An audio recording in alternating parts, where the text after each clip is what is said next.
Fred Peterson, the Mighty Warlord, is a Puerto Rican webcomic that is a superhero slash romantic slash drama.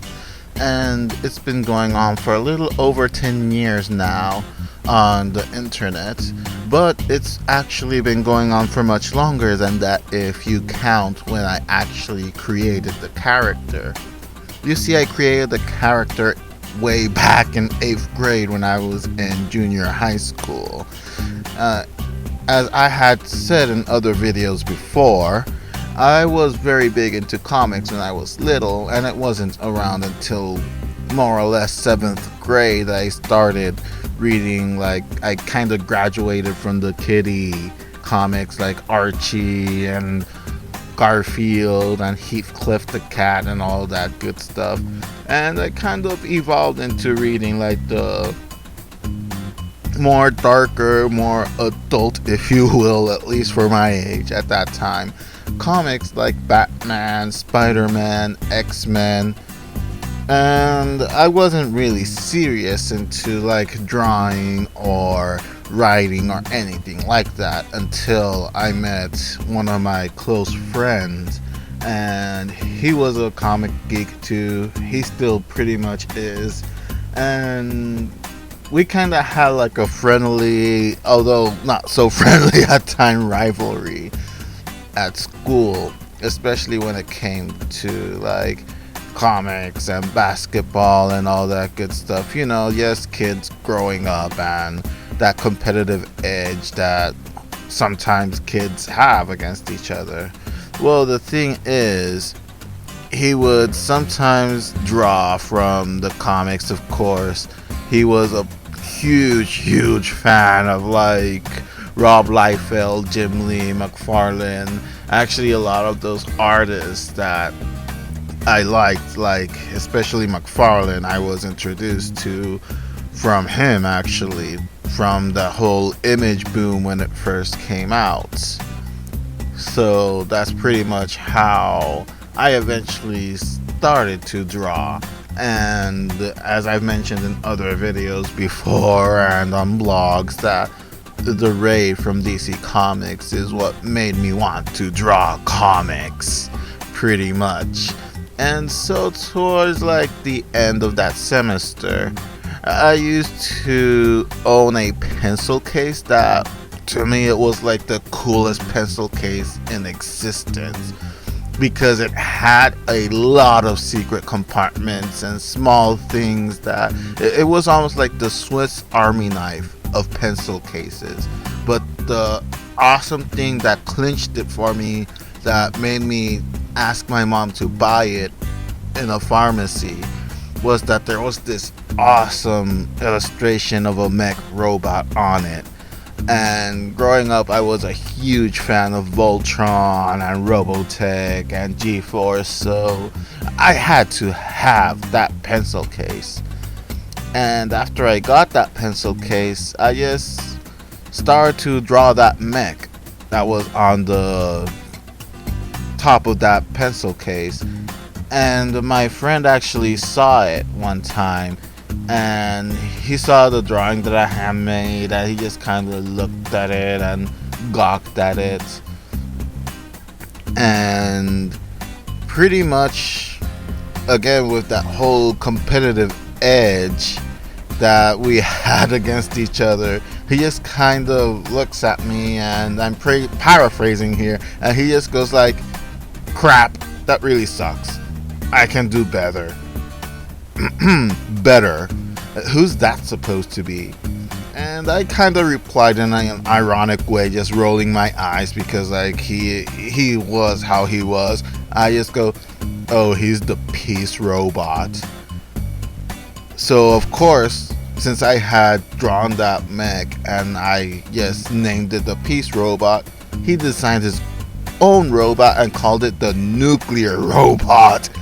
And then he just went by with the next day, like point by point, why his robot was better than mine.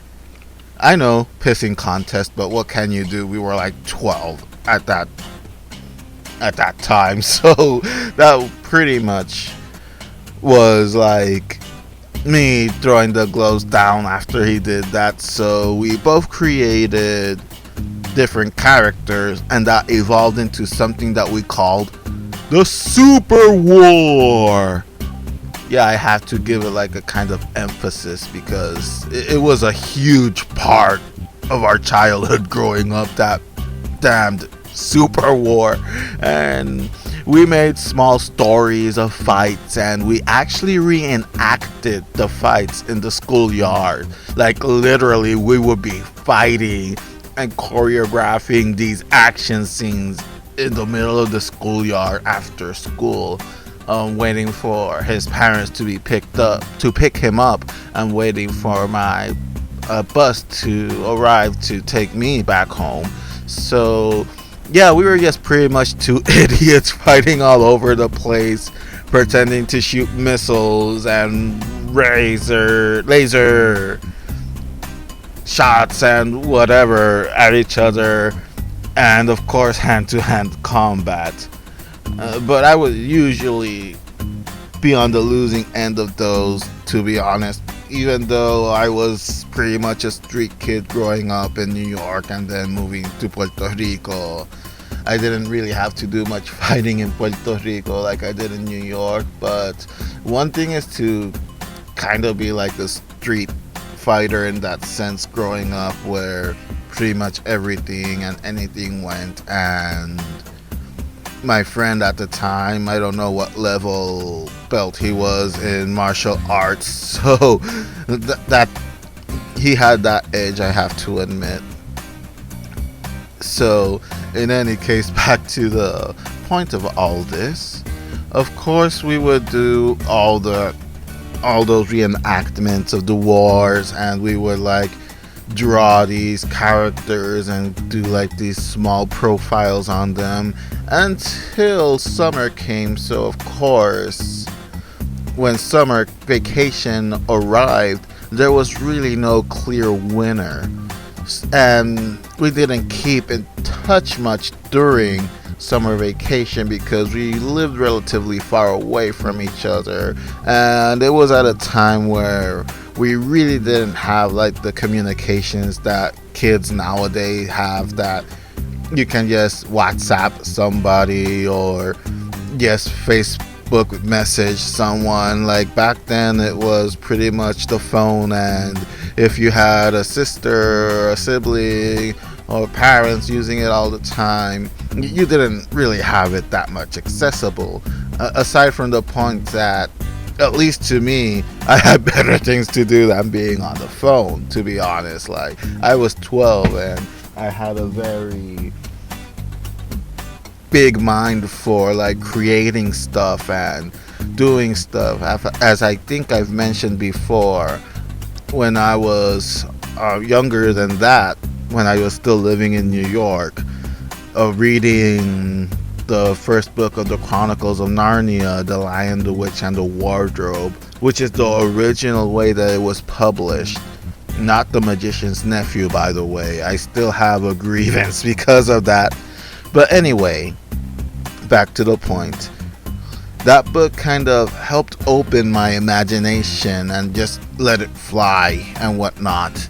So I was always kind of stuck in my own little world. So that summer, aside from, of course, having read The Ray and being inspired to kind of take drawing and to an extent writing more seriously, I was just brainstorming throughout that whole summer.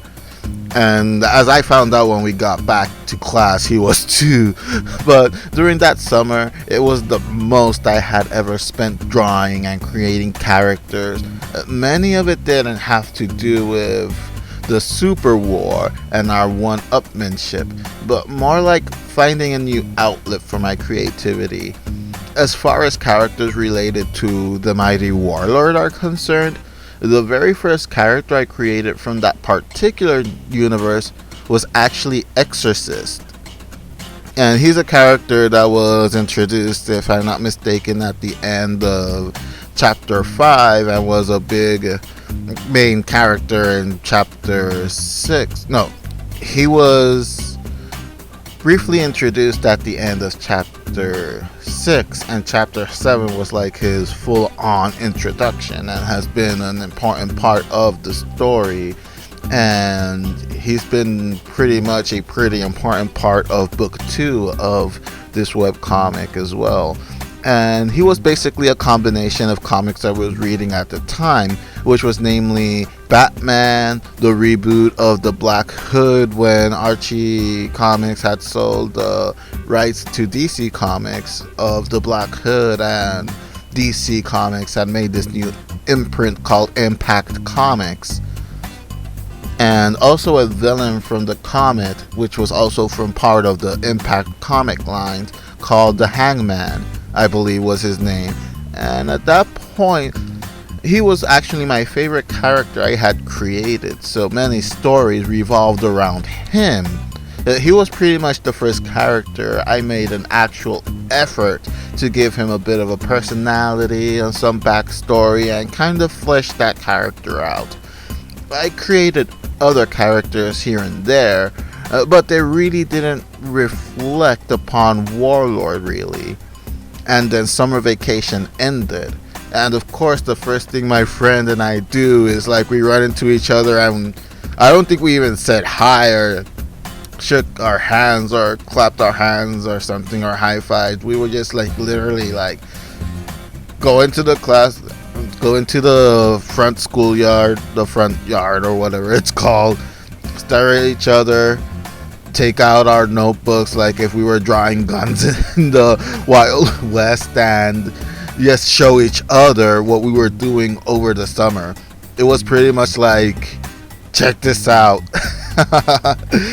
And it was just hilarious thinking back on that. And the Super Wars had resumed, and it was deadlier and more ferocious than ever.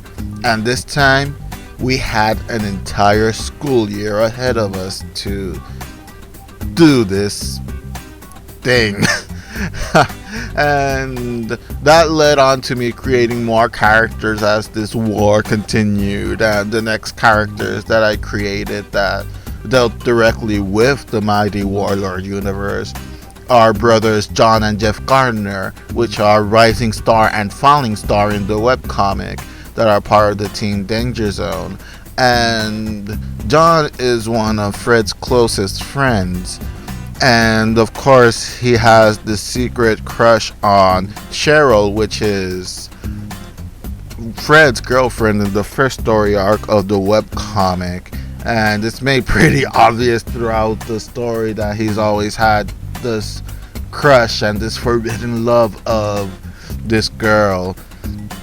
And they were like two of the first major characters that I created that eventually ended up in the Warlord universe, and they were kind of my favorite ones as well at the time where I created them. And even though the team itself didn't make it into the first storyline of the webcomic, they've slowly been introduced in the second storyline of the webcomic already. I believe, if my memory serves me right, 3 more characters from that team, of course called the Danger Zone, was introduced into the webcomic universe. And this team concept was really born out of my love for G-Force, or Battle of the Planets if you prefer to call it that, Voltron, Robotech, and I was also getting very much into X-Men at the time as well. And actually not much has changed for either character, John and Jeff, in terms of their personality traits or even their looks. John, Rising Star, of course, was and still is the leader of Danger Zone. And around the time, I also created another character that was introduced in the second story arc of the mighty Warlord, called Tom Blair, the Fantastic Dark Avenger. And he's gone on to become one of the more popular characters in the webcomic because he's kind of like the jerky best friend that people love to hate in a way, but still in a way kind of like him, if that makes kind of sense. but he's also been kind of like one of my pet characters, and he pretty much is the foil to Warlord, and ever since I created him, he was always the foil to the straight man in every story, and he was born out of my favorite X-Men character at the time, Havoc, as redesigned by Joe Quesada when he was drawing X Factor in the 90s after he had finished his duties in DC Comics with the Ray. He eventually found himself in Marvel drawing X Factor when they rebooted that franchise. And I always kind of wanted to use him more as a central character, but for some reason I never felt I could tell interesting stories for him by himself. His personality, like with Jeff and John, also remained kind of intact. Like, he's arrogant, cocky, but sometimes he's kind of sympathetic. He has a softer side to him that he doesn't always show, but he shows it like right at the right time. And even if he doesn't admit it himself, he is a bit of a softie. And at this point I realized I had too many male characters and decided to do something that my friend hadn't done yet, and that is create a female character. And that's how actually Jane eventually got created. And Jane, as for anyone who has read the webcomic, she is practically the co-star of the webcomic. She is Fred's best friend in the whole wide world, his bestest friend, and she is an integral part of the book. If I'm not mistaken, she was kind of like the second female character I had ever created. And of course her name is Jane Marie Jackson, but everybody just calls her Jane. That's what she prefers. And she was a soldier called Space. Yes, that was her code name, Space. And she was actually going to kind of like, her story was kind of going to veer off into a kind of like Dark Phoenix story from the X-Men. Again, that was the comic I was reading and catching up with at the time, and also the X-Men animated series had come out and been a big hit at the time as well.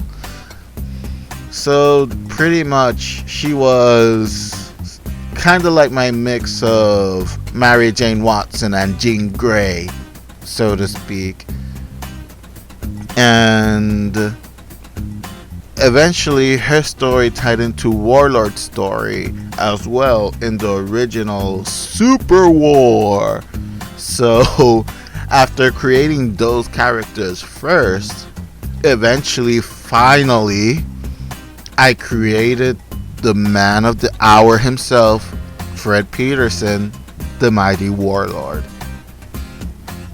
And I do not have the first drawing I ever made of him. I have the first drawing of most of the characters I created.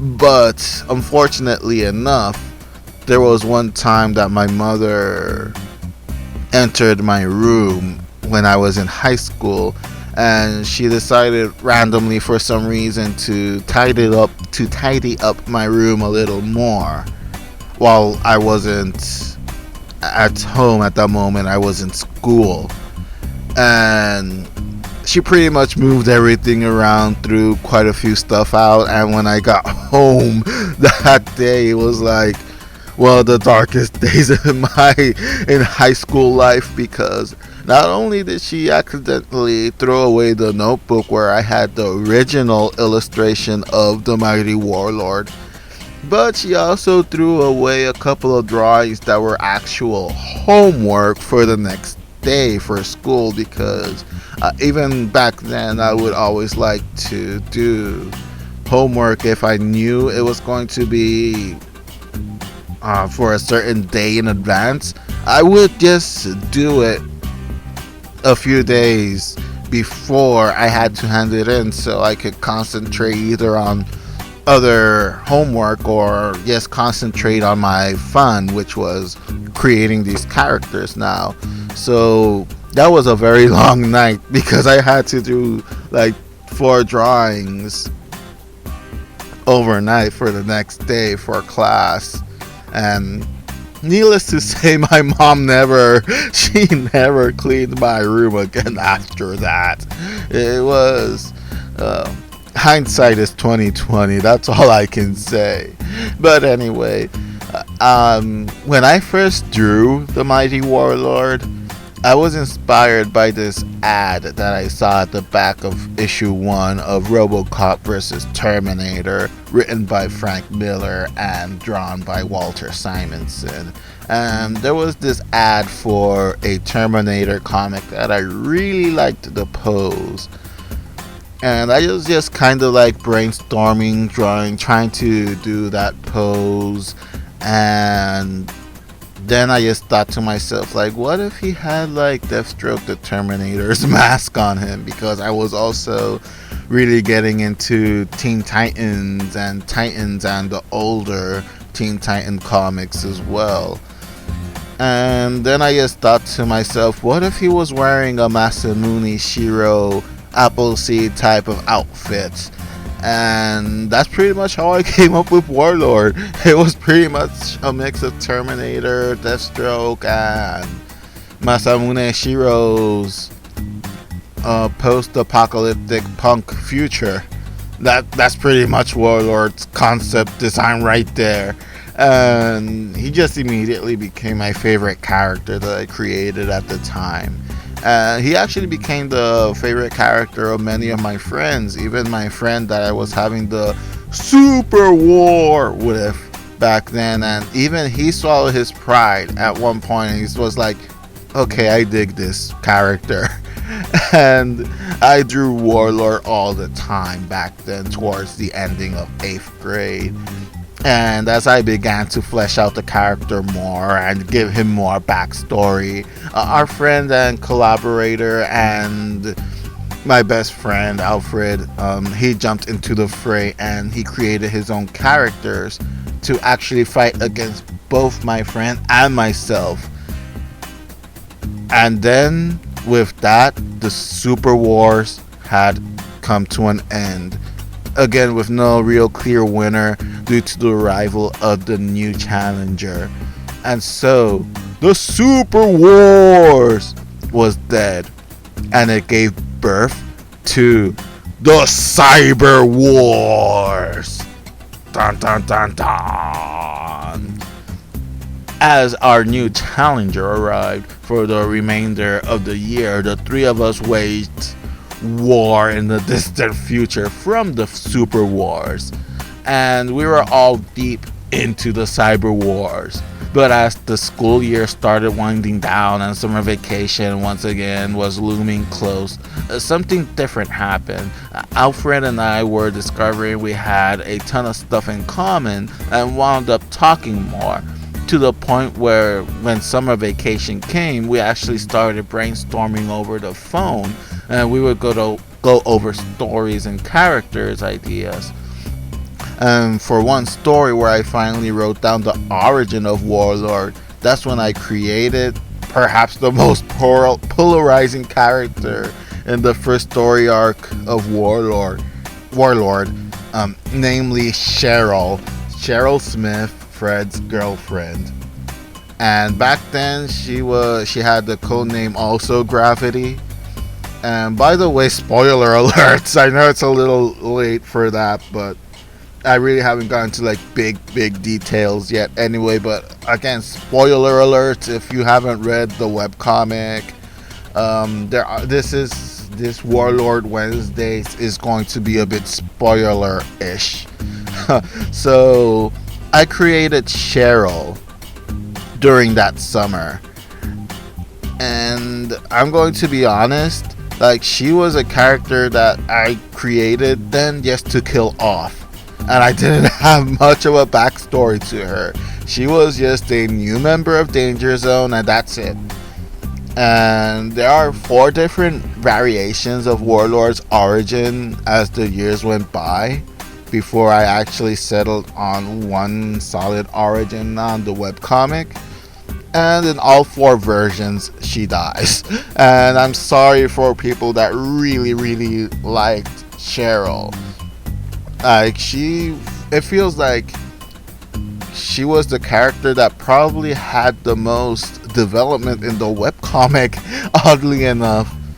And it's weird because, again, like, it was a character that I didn't give much thought into, and oddly enough, when I started doing the script for the actual story, when I just sat down later on in my college years, I just kind of sat down and I was kind of like, okay, I've had fun with the Super and Cyber Wars. Later on, I remade the story when I was in high school, and then I just kind of sat down and wrote everything from the beginning to have a set continuity for it. And it's interesting how her character really evolved, and it's one of the few moments I can actually say I'm kind of proud of how her character has evolved throughout the webcomic.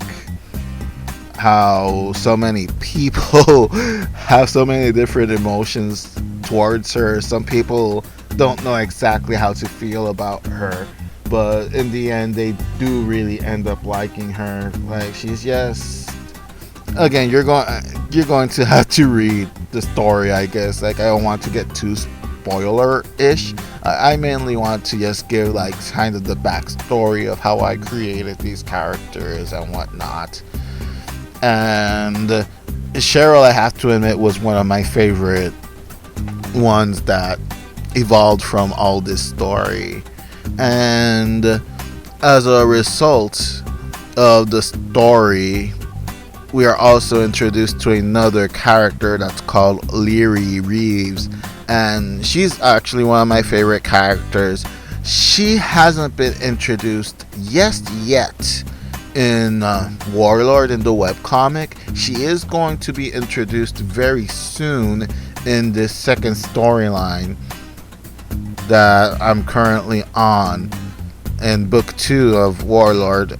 To be kind of more specific about how I'm doing Warlord, I'm dividing the series into quote unquote books. Like, book 1 of Warlord was from, of course, the prologue up to chapter 11 and the epilogue.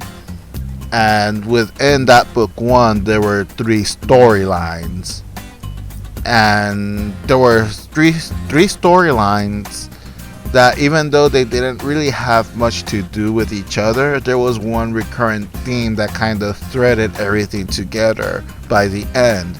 And right now I'm in book 2, which started with chapter 12, and it's relatively the same thing.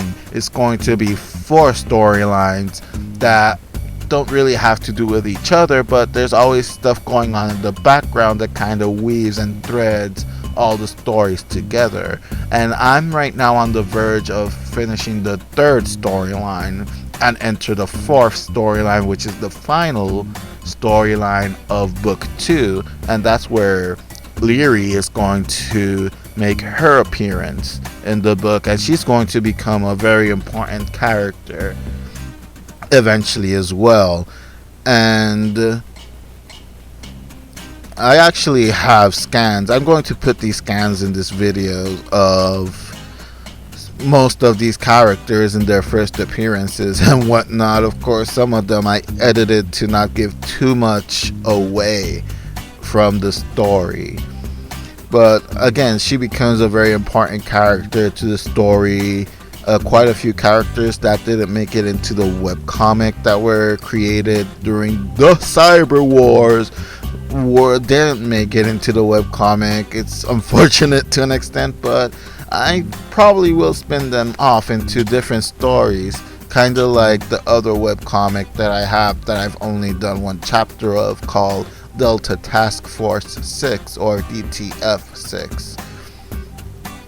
So anyway, We were about to wind down since our friend and I were invested in doing stories and straying away from the concept that our other friend was doing, and he was really losing interest, to be honest. Also, like, it had been like over a year that we had been in this war, like a year and a half. I'm surprised that he stayed with it that long. I think he stayed with it that long mostly because of the one-upsmanship that we were having. But once he kind of saw also that it was starting to get more deep and have more backstory, and since he was always more about the artwork and creating cool designs, it got a little, I guess, too much for him, and he just kind of lost interest. And so, without fanfare, just before summer vacation, the legendary Cyber Wars came to an end. The three of us were in a private school, and all three of us were going to go to different schools after ninth grade, and so ended the Cyber Wars again with no clear winner. Although if you ask my friend, he'll say that he won. But that's pretty much how I created those characters, at least most of the main characters that are in the webcomic right now, and how Warlord was created as well. And for the next Warlord Wednesday, I'm going to go into a little bit more detail of the first adventure Fred Peterson had, which was in 8th grade in a story that was called Armageddon Death. And yes, Armageddon Death was a trilogy.